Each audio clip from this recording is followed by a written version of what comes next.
Hello everyone, welcome back. This is Game-Based Instruction Week 3, where we're going to continue to look at how we learn through play. And this week we're going to also look at how we can engage learners. Okay, before we get into the new content, I just wanted to review last week a little bit. So starting with behaviorism. Behaviorists believe that learning is the successful change of observable behaviors. So the behaviorists were very scientific. They believed learning can only take place if we can observe it taking place, and that was kind of their frame of reference, where they thought of the mind as this black box, and we can look at learning through the lens of observable behaviors only. There were two kind of key concepts in the behaviorism camp. The first being classical conditioning, where we compare a helpful stimulus with a problem before the learner attempts the problem. And operant conditioning, where a learner can attempt a problem or attempt a behavior, and by giving them the right reinforcement or punishment as feedback, we can tell them kind of how to behave, how to operate, what's a good job and what's a bad job. Okay, so this is kind of the core of behaviorism.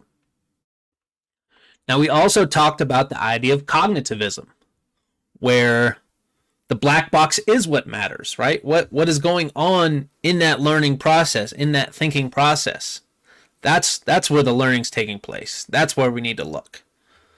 So in cognitivism, learning is viewed as how information is processed in the mind, right? So we're looking at how the brain is receiving information, processing information, storing and recalling information, and we're using that to guide our learning now. All right, now I just wanted to review these models one more time because they're going to lead us into today's new learning theory. Okay, so the behaviorist approach is that we don't know what's going on in the brain. It is a black box. We know the learner observes some stimulus and choose to act in some behavioral way. And by observing the stimulus and observing the behaviors, we can see kind of what learning takes place. So this is the behaviorist approach. The cognitivist approach says learning takes place inside that black box. Okay, the cognitive abilities. How is information being received, organized, stored, and retrieved, right? That is where the learning is taking place. In the constructivist approach, which is the one that follows, says these are very generalized skills. Okay, receiving information is very generic. Organizing information is very generic. Storing information, retrieving it. Okay, all these things do not happen in a generalized fashion. They happen with regard to the learner. Okay, that's the constructivist ideology. So the learner has to construct their own knowledge, build up their own ideas based on their own background and experiences. Okay, and Vygotsky talks about this learning as the acquisition of many specialized abilities for thinking about a variety of things. So constructivism is about specialized skills. We're constructing specific skills through our own experiences and knowledge about the world, through our own schema, to borrow the cognitivist kind of ideology. Okay, so constructivism comes out of cognitivism in a lot of ways in that regard. Now, what does this active learning look like? Well, one model that kind of follows from that idea is the experiential, I'm not sure how to say that, learning cycle, where you have an experience, you share your reactions and your observations about it, you process the experience, okay, we generalize our real-world connections, and then we apply what's learned. Okay, so here is an example of active learning. Okay, they're learning by doing, and then they're verbalizing that information. They're sharing that. They're talking about the information to help them process. Okay, and this is a model used in the 4-H youth development cycle in a couple different places. I believe this is from the concepts of John Dewey in his work that they're kind of going off of here, that learning by doing aspect. But that's constructivism, right? We're building our learning through an experience, and we're talking about it to further cement that experience. Okay, that's active learning. Some active learning strategies. Okay, maybe you've heard of, pausing for reflection. Think, pair, share. Okay, doing group evaluations or role playing. All of these are different examples of active learning, where we're talking about the learning as it's taking place. Another aspect of Vygotsky's constructivism is that it's skill-based. Okay, it's not generalized in the sense of you have the memory ability or you don't. Okay, you might have an ability to remember all sorts of things, right? So Vygotsky talks about this. He says, the mind is not a complex network of general capabilities, such as observation, attention, memory, judgment, and so forth, but a set of specific capabilities, each of which is to some extent independent of the other and is developed independently. Okay, so this is very interesting here. So here Vygotsky kind of straight up calls out cognitivism. And he calls out this because of the timing. Okay, he's doing his work in 1930s Russia. Okay, so you can imagine the types of movements. General intelligence and the eugenics movement is a very real thing in this day and age. And they're saying, no, it's not about general capabilities. It's not about general intelligence. Okay, one race is not smarter than another. It's not about that. He's saying learning is about specific capabilities. Okay, so we don't have general observation ability. Okay, your ability to observe depends on the specific field that you're observing in. Okay, we don't have a specific memory ability. You might have a really good memory in sports and a really good or a really bad memory in navigating, right? Or a really good memory at work, but a really poor memory at home, right? These are specific capabilities. You have specific skills in different areas, and they're independent of each other. Okay, so Vygotsky kind of rejects the idea of the general intelligence, which was very popular in his day and age, and instead opts for specific intelligence. We have specific capabilities to do different things. And that is learning, kind of understanding those capabilities and how they develop. Now, Vygotsky is not the last person to talk about learning as being the sets of individualized skills. Okay, Robert Gagne, an instructional designer that helped work with the Air Force during World War II, he came up with a taxonomy of learning, breaking skills down into kind of 5 areas. There's intellectual skills, there's cognitive strategies, verbal information, motor skills, and attitudes. Okay, and we'll come back to this down the line. But depending on what you want someone to learn, that skill might fit into any of these different categories. And we might have to adjust how they're going to construct that knowledge based on which category it is. Okay, something like verbal information is built differently in the brain than something like an attitude might be. Okay, so that's Gagne's taxonomy of learning. This one's not as common, but if you've worked in education, chances are you've probably heard of Bloom's taxonomy. Okay, probably more common than Gagne's, where skills are broken down into levels, where the higher the level on the pyramid, the deeper the kind of cognitive load, the deeper the understanding, the deeper the processing of the content. Okay, so these are constructivist ideologies, these taxonomies. That we want to build this knowledge, but we have to understand that the knowledge we're building are different skills. Okay, to be able to remember a fact versus to be able to create a product based on a concept are totally different levels of understanding, right? And that comes from that constructivist ideology. Okay, and through talking about these different skills, Vygotsky also comes up with kind of the idea of transfer really early on. On transfer, Vygotsky talks about special training affects overall development only when its elements, materials, and processes are similar across specific domains. Okay, so what does this mean? If you want to teach someone a real-world skill, the practice for that better be similar enough for it to transfer. Okay? So Vygotsky comes up with this concept. He doesn't coin the term transfer, but this comes up in the educational literature down the line, that a skill you learn might not transfer to another area. And Vygotsky recognizes early on that it has to be similar enough, or else it's not going to help you solve that problem. Okay, the problems have to be similar enough that your brain can connect the two when learning this new process, or else they're going to be different. Okay, and they're not going to benefit you. Practicing A does not benefit B unless they are similar enough. Okay, so that's kind of the concept of transfer.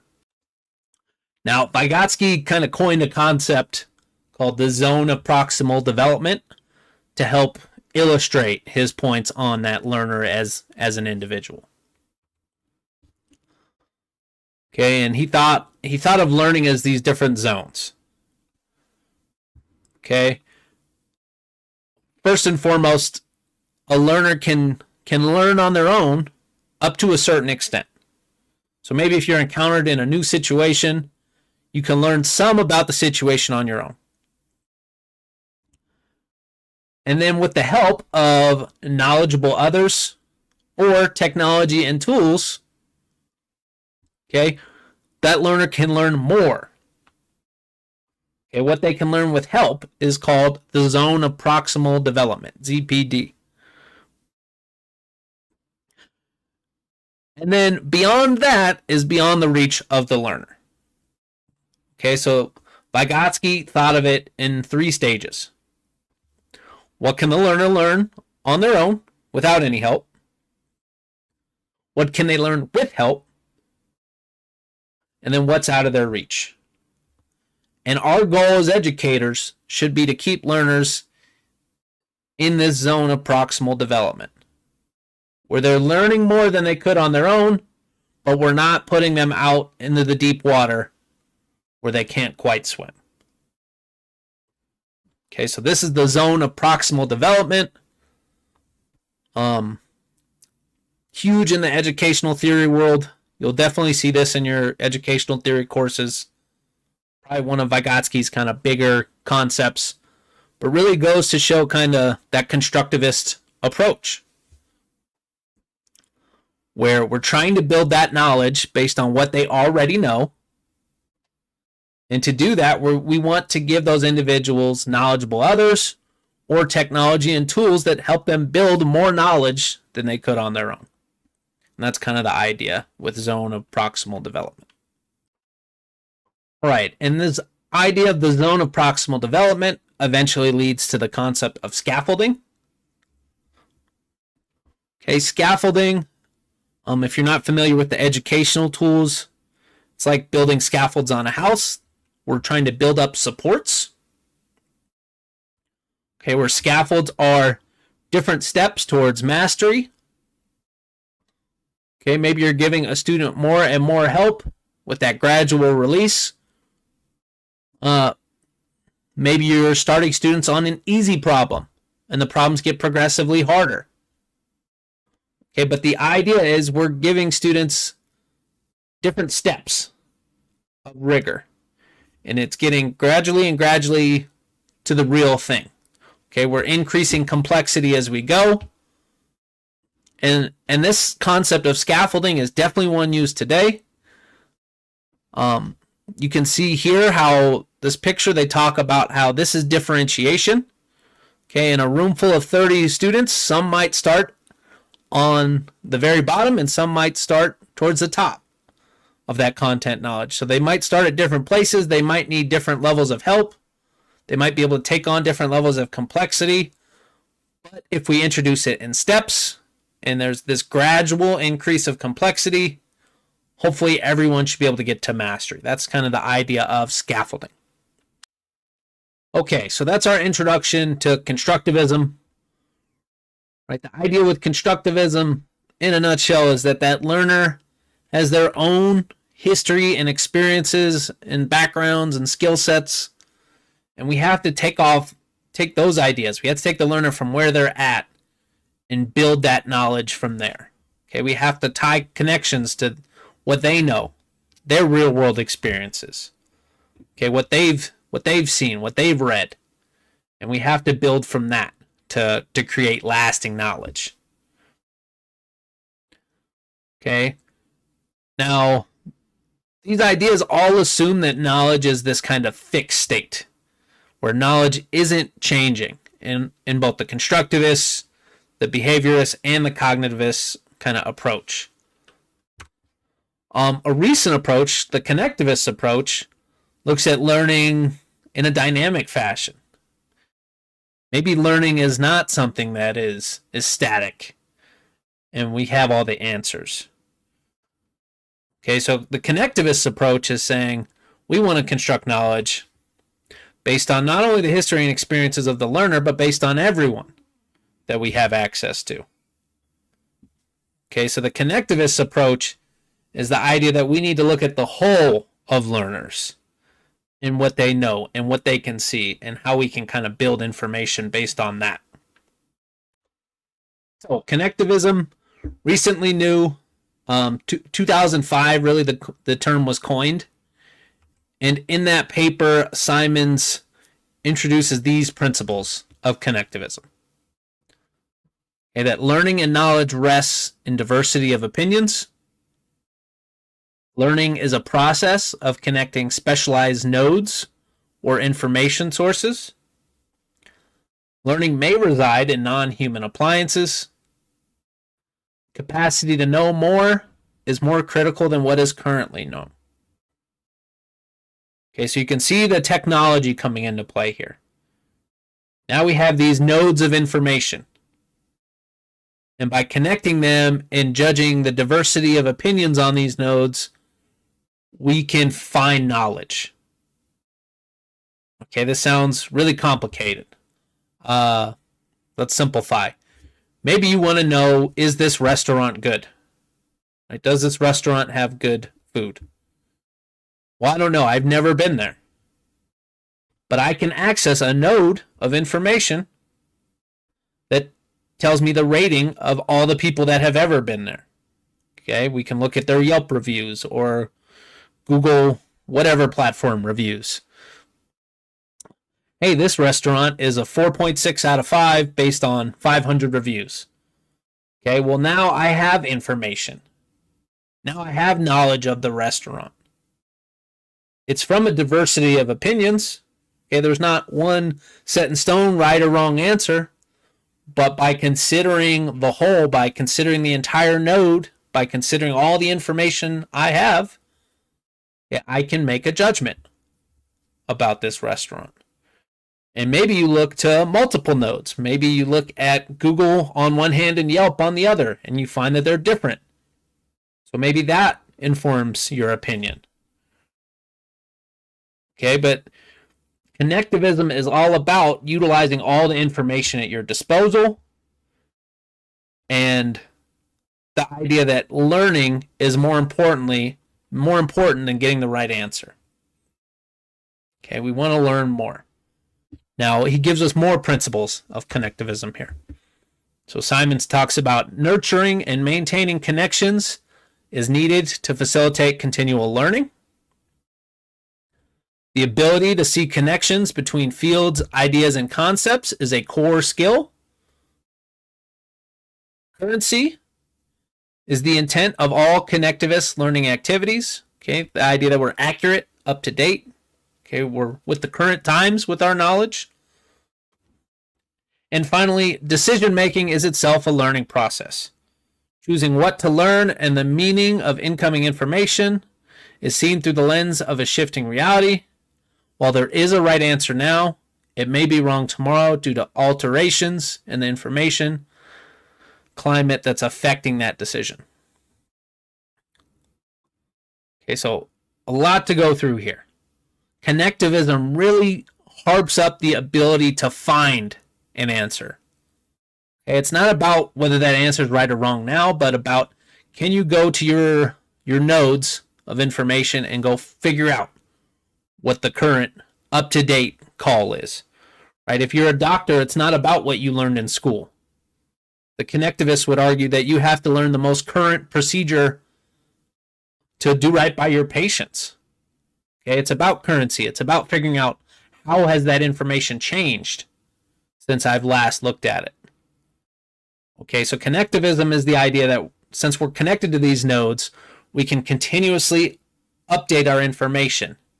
And by that continuously updating, as a society, as this kind of structure of nodes, we're learning and growing through our connections. Okay, so connectivism, really cool idea. I don't want to go too much further into it because it's really deep, but it's also really new. So I will list this paper that Simons had in 2005 that's kind of the start of connectivism and how that began is kind of an answer to that the style of learning through blogs and sharing of information through the internet and that kind of educational revolution that happened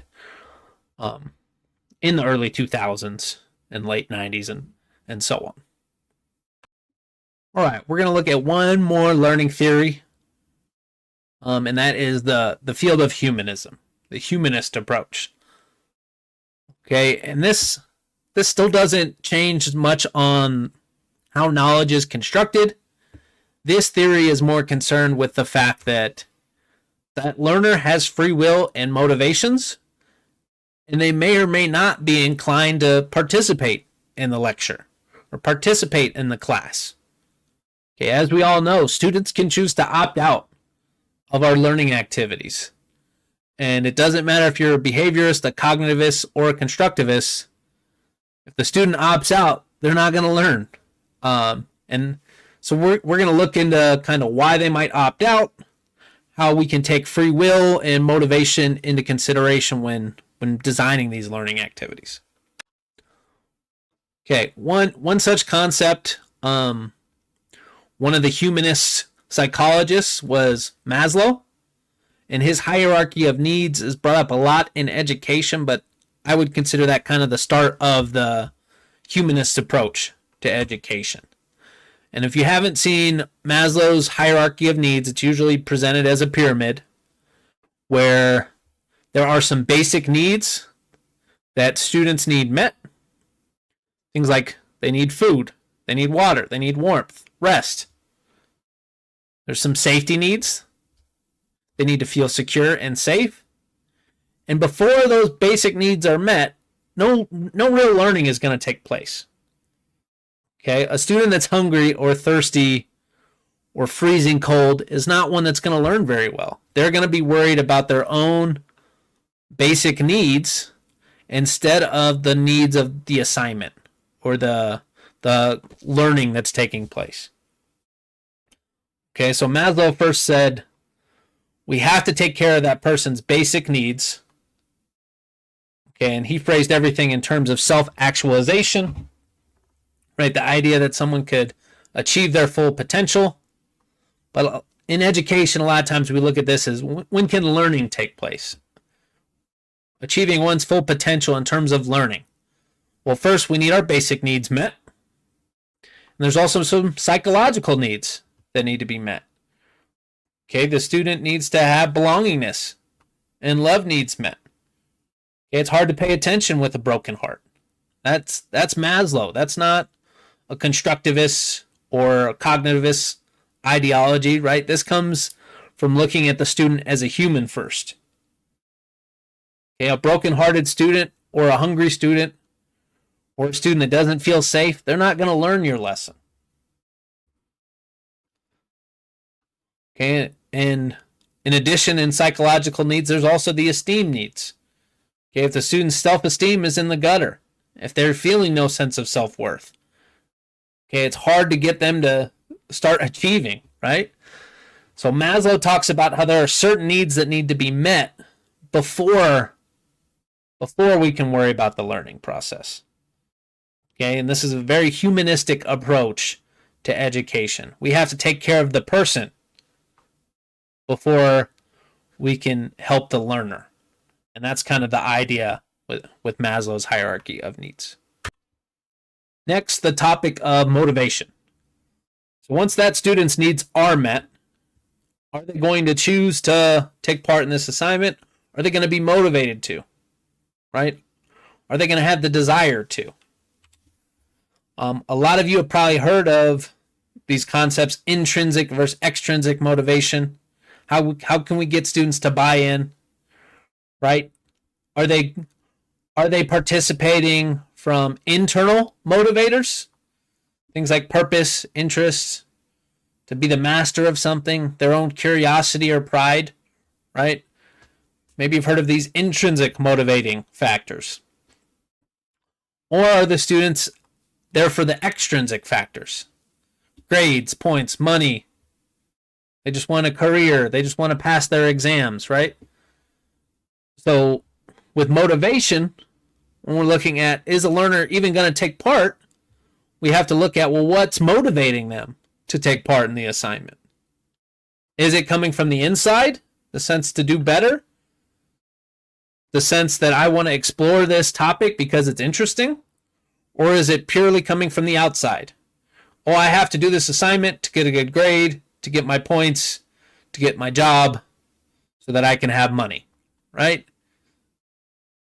One looks at the content as the goal to motivate, and one looks at things outside of the content to justify the learning taking place. Okay, so you've probably seen these before. We're going to look a little deeper into them and kind of where these motivating terms come from. And they come from the work of Deci and Ryan on their self-determination theory. Okay, so when we talk about intrinsic motivation and extrinsic motivation, there's actually kind of levels to it. So Deci and Ryan, when they talk about their self-determination theory, say there are levels to motivation. There's a motivation, where you're not motivated, and intrinsic motivation, where you're motivated based on internal factors, right? Something's interesting, something's driving your curiosity, you're feeling challenged, or you enjoy this topic.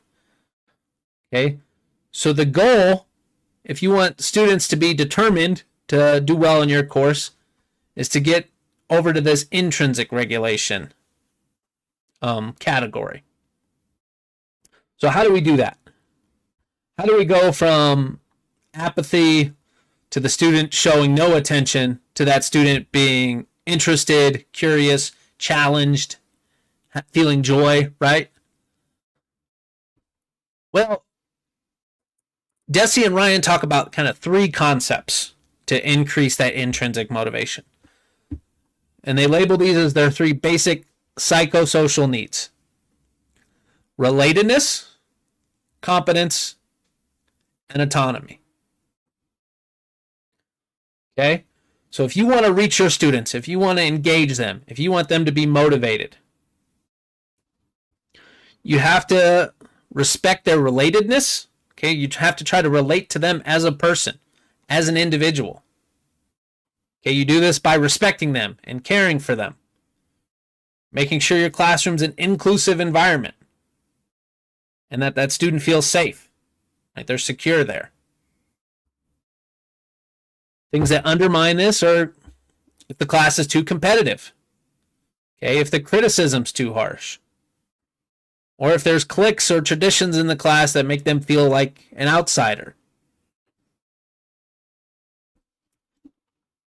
If we're looking at competence here. Okay, this is the student's academic abilities. Okay, if you want them to be motivated, you want to find the optimal challenge. and you want to give them positive performance feedback. So we do want to give them feedback, but it should be when they're doing a good job on a challenge that is the right difficulty level for them. Okay, to lose motivation, we would have too much challenge. Okay, if the challenge is excessive, you're going to lose motivation on students. Or if there's too much negative performance feedback. Okay, so by telling students they did a bad job, you're going to demotivate them. Telling them when they did a good job increases intrinsic motivation. So definitely something to be aware of there. And then finally, their autonomy. Okay, the students' ability to be an individual, right? To make their own choices, to have their own identity and their own sense of free will. Okay, so autonomy is enhanced by giving students choice. Giving students explanations or rationales on how things fit into their real world. Right? You should learn about this, and here is why. Right? That is the idea of autonomy. And the acknowledgement of feelings. Okay, understanding what people are going through. And playing off that in a way that validates those feelings. Okay, if you're learning about war, or you're learning about horrible things, you have to acknowledge that sense of dread, that sense of horror that accompanies it. Or else people are going to feel discouraged, right? Because their feelings aren't acknowledged or not met. Things that undermine autonomy, okay, tangible rewards, threats and deadlines, okay, or impose goals or control. So if you want to give that student freedom, okay, we want less rewards. We want the act of doing the activity to be what they choose to do, not that they're choosing to do something to get a reward out of it. Okay, we don't want a ton of deadlines or imposed goals. We want the students to work on their own process and figure out how to complete things on their own timeline. Okay, and obviously we do need some level of deadlines, but this is kind of the concepts to increase that motivation. Okay, maybe less deadlines helps that autonomy and get you more motivation in your class. Now let's look at how motivation drives engagement. Okay, engagement is when students participate in your lesson, they're engaged with the learning activity. Some intrinsic strategies to increase engagement. Okay, try to cater to your students' interests, curiosity, challenge, or enjoyment. Okay, those are the big four. If you can get the student interested in what you're doing, curious about what you're doing, feeling challenged by the assignment, or just enjoying the assignment, okay, that student is going to be bought in, focused, and engaged with the content. Okay, you might do this by teaching through a unique medium. Okay, if the topic itself isn't interesting or challenging in the right way. Okay, maybe you're teaching through a real-world problem, right? You're utilizing problem-based learning. Or a long-term project, right? Project-based learning. Or for this course, game-based instruction. And maybe students are interested just because the game is interesting. Or they're curious about how this game ties to a school concept. Okay, so you might be able to get students interested by just changing the medium, changing the way you're delivering that lesson. And we can also establish real-world relevance. It's probably the easiest way. You should learn about this because it's interesting, because it applies to the real world. But that also applies kind of that challenge factor. Hey, you're going to have to solve this in the real world. Are you going to be able to answer that call? Okay, so by establishing that real-world relevance, a lot of times you're going to increase that intrinsic motivation. Okay, now extrinsic strategies. These are strategies that we don't want to be the primary motivator for students. For example, probably the main one in today's culture, grades. If your student is only doing your assignment because of the grade, because of the points, they're just extrinsically motivated and probably do not take a lot of pride in what they're working on. Okay, they're just getting through it, and eventually that's going to catch up with them. You want to have motivation come from somewhere other than just getting good marks, right? Because then if an assignment's not worth points, then the students won't want to do it, and it's a big pain. And I'm sure a lot of you, if you've taught, have dealt with this, where if you don't grade it, students won't do it. So you end up having to grade everything, and that takes away from kind of some of your power to grade and give feedback, because you have to give grades on everything because students are so extrinsically motivated. It becomes an issue. Other extrinsic strategies. Currencies. Maybe that's a PBIS program in your school, right? Which is a behavioral program. Maybe you give out school dollars based on, being a good, at my school it was being a good grizzly. Okay, and we had on the wall what a good grizzly was and what it meant to earn a Grizz Gold, and then you could buy things from the student store, right? Once again, these are extrinsic strategies. Do a good job because I'll give you a student dollar and you can buy a pencil. Right? That's not going to hold up long term. It might be exciting short term, and the kids might maybe want to get those currencies for a while, but eventually that's going to fade away, and they're not going to be interested in the actual lesson. And then finally, scoreboards. Okay, this is a big one in the gamification world, where you can increase buy-in through scoreboards a lot of the time. But once again, if it's not intrinsic, if it's not coming from within, if you just want to do the best on this assignment to score on the top of the scoreboard, is that going to hold up long term? As that assignment gets more difficult, is that student still going to want to get to the top of the scoreboard? Maybe if that student can't get first place, are they still motivated to try on the assignment? Or do they give up because they can't be first, and that's all that's motivating them? So the actual practice to actually get better doesn't actually matter, right? So this is the idea of intrinsic versus extrinsic. You always want to cater to that student internal needs, the idea that they should want to learn on their own, that they should want to take part in the activity for the sake of learning, right? And we always want to build towards that, or that's the goal. And try to avoid the extrinsic things where you're going to take part in learning to get this carrot on a stick down the line, this prize. Okay, so that's kind of the main new information we have today. To finish, I just want to talk about some key takeaways from the three kind of learning theories we've talked about today. First being constructivism. Right, so what can we learn from constructivism? The first thing is we should encourage students to talk about their learning as it is occurring. Okay, get them talking about what they are doing. That process of active learning really helps them build that connection in their brain, cement that learning as it's happening.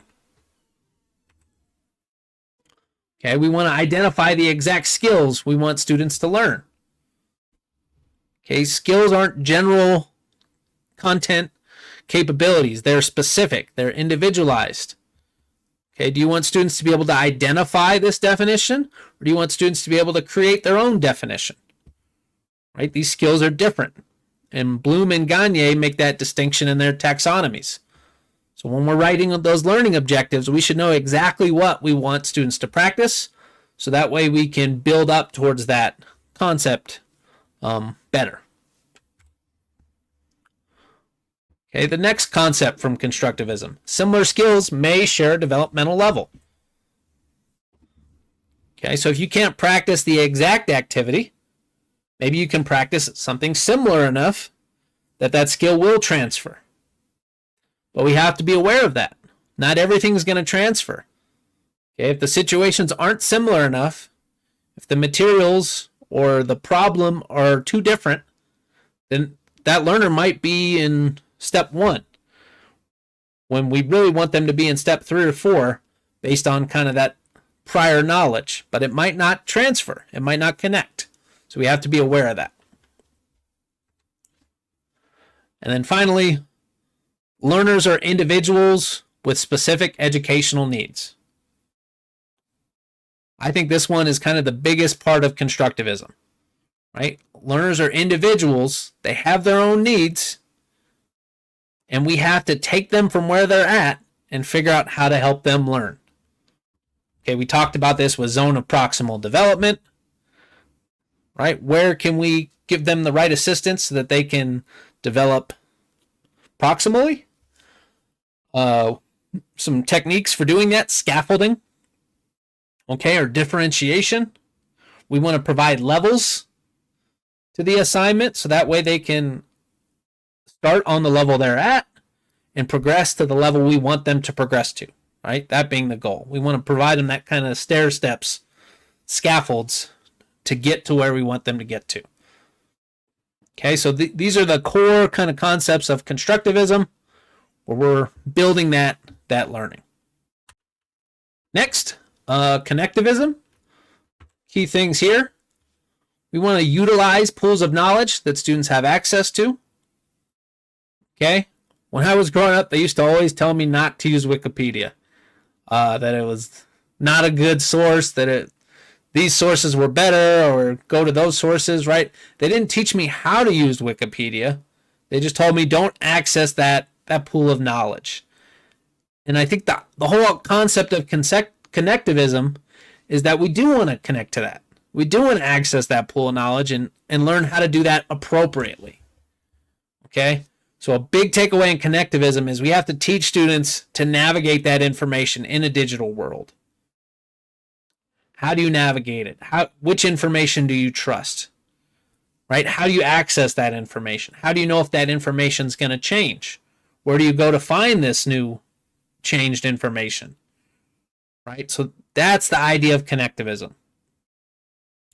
That not only are we teaching that student how to be a person in the real world, but we're teaching them how to navigate that technology in the real world. And that's a big factor. And finally, we have humanism.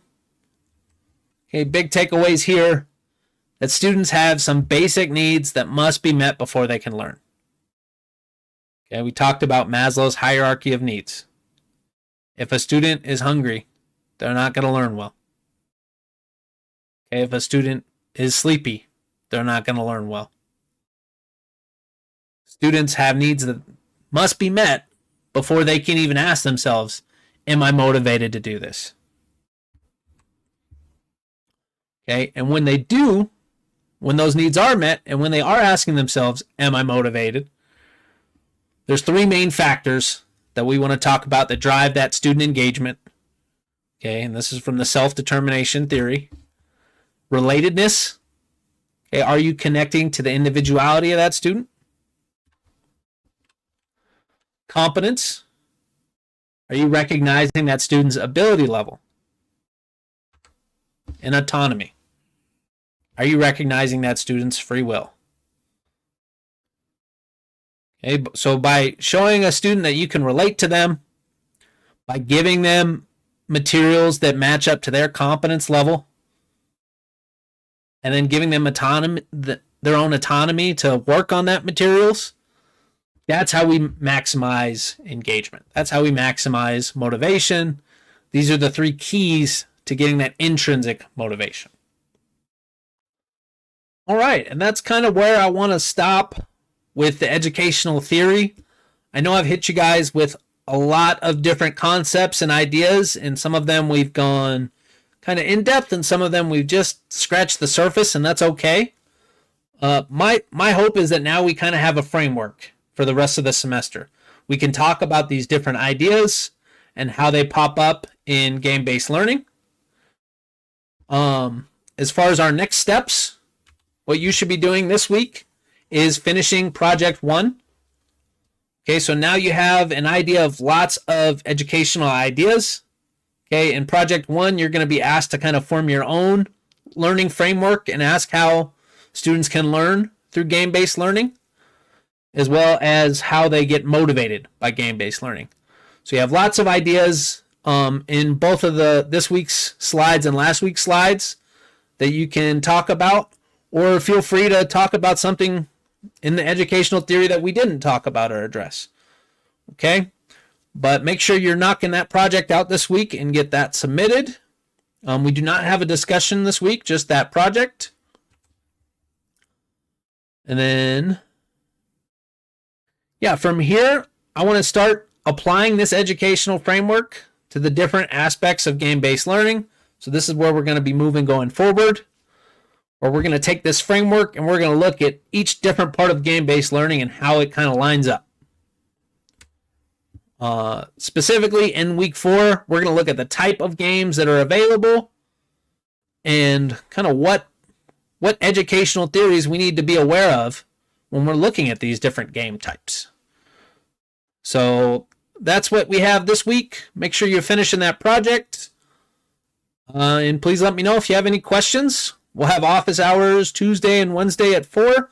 So feel free to pop in there or just message me if you need anything. Thanks, guys. Have a great week.